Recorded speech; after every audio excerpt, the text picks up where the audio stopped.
নমস্কাৰ মই ৰাণা হাজৰিকা আপোনালোক সকলোকে স্বাগত জনাইছোঁ। মই আজি উপস্থিত আছোঁ বিশ্বনাথৰ উত্তৰ পাৰে থকা কমলপুৰ গাঁৱত আৰু এই কমলপুৰ গাঁৱত দীপজ্যোতি উদয় সংঘৰ উদ্যোগত আৰু স্থানীয় ৰাইজৰ সহযোগত যি কৰম পূজা আয়োজন কৰা হৈছে তেওঁলোকৰ পৰা জানিব চেষ্টা কৰিম।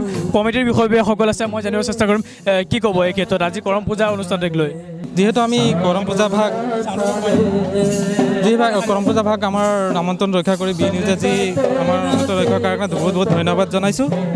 এই অনুষ্ঠান ভাগ আমি প্ৰত্যেক বছৰে পালন কৰিছোঁ। এইবাৰ পঞ্চমবাৰ্ষিক পালন কৰিব লোৱা হৈছে। তো আমি আশা কৰিছোঁ যে এই নৱপ্ৰজন্মই আমাৰ এই যি কৰম পূজাৰ ভাগ আমি কৰি যাওঁ, তো ইয়াৰ আমাৰ কলা সংস্কৃতিবোৰ জীয়াই ৰাখিবৰ কাৰণে ধৰি ৰাখিবৰ কাৰণে আমি সকলোৱে চিন্তা কৰিছোঁ। মোৰ লগত আছে বি নিউজৰ স্বত্বাধিকাৰ দিব্যজ্যোতি বৰুৱা। মই তেওঁৰ পৰা জানিব চেষ্টা কৰিম কি ক'ব এই কমলপুৰৰ কৰম পূজাৰ উদযাপন উপস্থিত থাকি কি ক'ব? নাই, যথেষ্ট ভাল লাগে আৰু এইবাৰ পঞ্চম বৰ্ষত অনুষ্ঠিত হৈছে। এইটো পঞ্চম বৰ্ষ।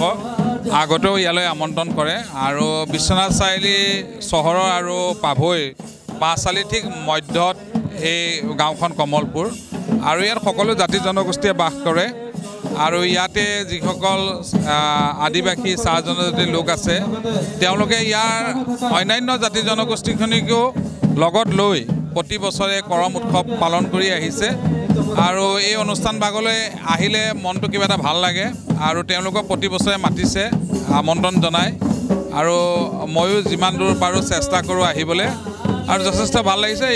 ইতিমধ্যে কৰমৰ ব্যাখ্যা হৈ গৈছে আৰু এতিয়া ইয়াতে যি নৃত্য, এই নৃত্য অনুষ্ঠান আছে আৰু গোটেই নিশা ইয়াতে অনুষ্ঠান চলিব আৰু কৰম পূজাৰ বিষয়ে ইতিমধ্যে ব্যাখ্যা কৰিছে আৰু পুৱালৈ কৰম বিসৰ্জন দিব।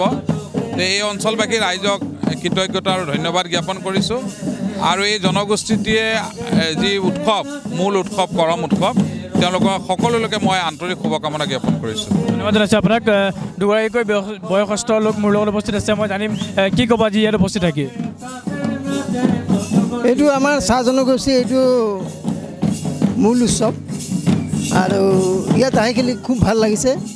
যিহেতু আমি প্ৰত্যেক বছৰে এইটো পালন কৰা হয় আৰু এই কমলপুৰ যিটো এইবাৰ পাতিছে বৰ সুন্দৰ হৈছে, পৰিৱেশ বৰ সুন্দৰ। তাতে ইয়াত যিটো পৰিৱেশ সুন্দৰ পৰিৱেশ হৈছে, গতিকে আমি এইটো প্ৰত্যেক বছৰে পাতোঁ আৰু এইটো আমি যিটো উদযাপন কমিটিক ধন্যবাদ জনাইছোঁ আৰু এইটো আমাৰ চাহ জনগোষ্ঠীৰ উৎসৱ, গতিকে আমি সকলোৱে প্ৰত্যেক বছৰ পাতোঁ। ইমানেই কমাই নহয়।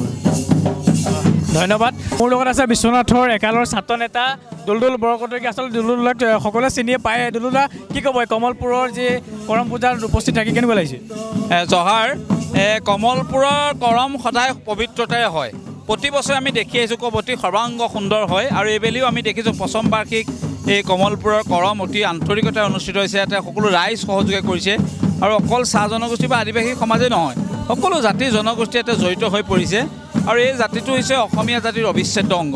এই জনগোষ্ঠীক বাদ দি কেতিয়াও বৃহত্তৰ অসমীয়া জাতি সম্ভৱ নহয়। অসমৰ ভাষা, সাহিত্য, কলা, কৃষ্টি, সংস্কৃতি বিশ্বৰ দৰবাৰত প্ৰতিষ্ঠা কৰাত চাহ জনগোষ্ঠী তথা আদিবাসী সমাজৰ যি অৱদান কোনেও স্বীকাৰ কৰিব নোৱাৰে। গতিকে পবিত্ৰ কৰ্মত থাকি নিজকে ধন্য মানিছোঁ আৰু খুব ভাল হওক তাকে ঈশ্বৰৰ ওচৰত প্ৰাৰ্থনা কৰিছোঁ। ধন্যবাদ। ইয়াতে আজি উপস্থিত থাকি কেনে অনুভৱ কি? কমলপুৰ যি দীপজ্যোতি যুৱক সংঘই যি ধুনীয়াকৈ কৰম আয়োজন কৰিছে, এই কৰমত বিভিন্ন জনগোষ্ঠীয় লোকক লৈ তেওঁলোকে অতিথি হিচাপে আমন্ত্ৰণ জনাই এই কৰমখন এটা সুকীয়া পৰিচয় দিবলৈ সক্ষম হৈছে। আমি সকলোকে এই কৰম পূজাৰ সময়তে সকলোকে শুভেচ্ছা জ্ঞাপন কৰিছোঁ আৰু বিভিন্ন ৰাইজক অনাগত দিনত ইয়াত কৰম কেনেদৰে উদযাপন কৰে সেইখিনি চাবলৈ আহিবলৈ অনুৰোধ জনাইছোঁ আৰু তেওঁলোকে যে বিভিন্ন জনগোষ্ঠীক নিমন্ত্ৰণ জনাই এই কৰম ভাগ সকলোৰে মাজত প্ৰচাৰ কৰিছে, তাক লৈ মই কমলপুৰবাসী ৰাইজক আৰু দীপজ্যোতি উদয় সংঘক ধন্যবাদ জ্ঞাপন কৰিছোঁ। ধন্যবাদ জনাইছোঁ আপোনাক। আমাৰ লগত আছে আন এগৰাকী সমাজকৰ্মী ৰঞ্জন গগৈ ডাঙৰীয়া। তেওঁৰ পৰা আমি জানিবলৈ চেষ্টা কৰিম তেওঁৰ অনুভৱ কি। বহুত ভাল লাগিছে, বহুত ভাল লাগিছে। এখন বিখ্যাত কৰম কমলপুৰৰ কৰম বহুত ভাল হৈছে। ৰাইজ বহুত উৎফুল্লিত হৈছে, একেলগে নাচিছে আৰু মই ইয়াত আহি যথেষ্ট আনন্দ অনুভৱ কৰিছোঁ।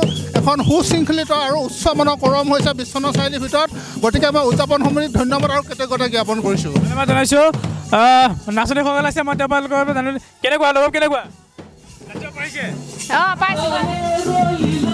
ধন্যবাদ জনাইছোঁ।